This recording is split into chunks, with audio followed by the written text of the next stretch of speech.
Dear student, আজকে জুনের 16 admission ও examination সম্পর্কে আজকের আপডেটগুলো দিয়ে দিচ্ছি। আজ থেকে যে আর মাত্র একদিন রয়েছে, এনডিএতে যারা পরীক্ষা দিতে চাও, যারা ন্যাশনাল ডিফেন্সের পরীক্ষা দিতে চাও, আজকের ও আগামীকাল মানে 17 তারিখে শেষ হয়ে যাচ্ছে।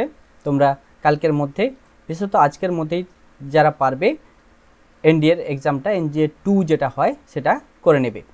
তোমরা যারা কলেজে ভর্তি হতে চাও, কলেজের ভর্তি হওয়ার জন্য তোমরা অনেকে জিজ্ঞেস করছিলে কবে থেকে শুরু হবে। তাদের ওয়েবসাইটের তথ্য অনুযায়ী 18 তারিখ, জুনের 18 তারিখ থেকে ওয়েবসাইটটি চালু হয়ে যাওয়ার কথা। 18 তারিখ থেকে 30 তারিখ পর্যন্ত চলবে, কিন্তু এখনও ওয়েবসাইটটি ঠিকঠাকভাবে চালু হচ্ছে না। 18 তারিখ পর্যন্ত অপেক্ষা করো। তোমরা যারা পশ্চিমবঙ্গের গভর্নমেন্ট কলেজগুলোতে বিএ, বিএসসি, বিকমে অ্যাডমিশন হতে চাও, 18 তারিখ থেকে আবেদন শুরু হয়ে যাবে। যারা জিএনএম, এএনএম বা জেনপাস পরীক্ষা দিতে চাও, এখনও পোর্টালে কোনো তথ্য নেই, যেহেতু ওবিসির সমস্যাটা অনেকটা মিটে গেছে। আশা করি এই সপ্তাহের মধ্যেই তোমাদের ফর্ম ফিল আপ চালু হয়ে যাবে। আর নিট এর রেজাল্ট তোমরা পেয়েছো, র্যাঙ্ক কার্ড পেয়েছো। যারা নিটে র্যাঙ্ক করতে পেরেছো তোমাদেরকে কনগ্র্যাচুলেশান। আর যারা এবারে পারলে না, বেটার করে আরও ভালো করে পরের বারে পরীক্ষা দেবে বা অন্যান্য কোনো ক্ষেত্রে অবশ্যই সফলের সাথে পড়বে, শুভকামনা রইল।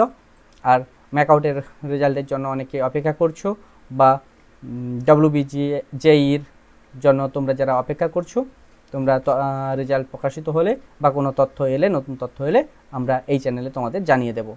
সবথেকে বড় কথা, যেটা শেষ সুযোগ তোমরা পাচ্ছ, কিছুদিন ডেট এক্সটেন্ড হয়েছে।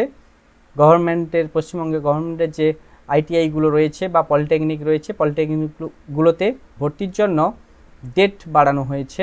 মানে ভর্তির জন্য নয়, ভর্তির আবেদনের জন্য যে ডেটটা 10 জুন শেষ তারিখ ছিল, সেটা 30শে জুন পর্যন্ত করা হয়েছে।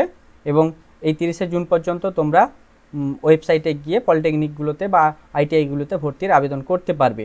এছাড়া তোমরা অন্যান্য যে কোর্সের জন্য অপেক্ষা করছো, তোমরা কমেন্টে বলো কোন কোর্সের কথা, আমি সেটা তথ্যগুলো তোমাদের জানিয়ে দেব।